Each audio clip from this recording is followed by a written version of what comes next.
What's up guys, welcome back to another video. So guys, as you know that it has been 10 days when the official Samsung Galaxy Z Fold 4 and the Flip 4 has been launched.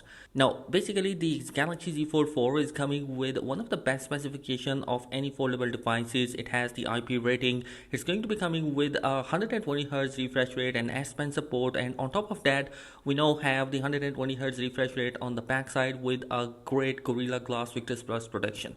Well, basically this device is for all those guys who wanted to have a productivity and wanted to use the S Pen and also wanted to have a device which has a bigger screen also alongside with a smaller screen. Then this is definitely for you guys. Well, to be honest, there are some other features that we didn't know before are also coming for the Galaxy Z Fold 4, and one of them is going to be the new Android 12L support. Basically it's going to be a software that is coming for the foldable devices, which definitely means that the foldable devices are here to stay, which is a nice thing to have. On top of that, the Android implementation of Samsung is going to be one of the best one right now, and the navigation bar is one of the good example you have.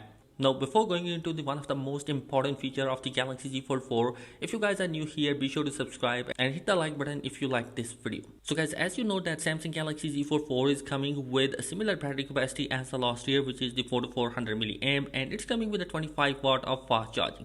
Most of the tests that has been performed for the Galaxy Z Fold 4 battery test, it performed better than the Galaxy S22 Ultra, which is a nice thing to have. But it turns out that there is going to be a performance mode which is hidden inside the Galaxy Z Fold 4. Basically this performance mode will have two options, like you have the light mode and the power usage mode, and by default it has been on the light mode, and that's why we have this long battery life. Even though the high performance mode is good enough to hold the battery quite some time, and it will be utilizing the battery 20% more as compared to the light mode, which is not good, and in day-to-day usage you will not notice that you have some battery issue.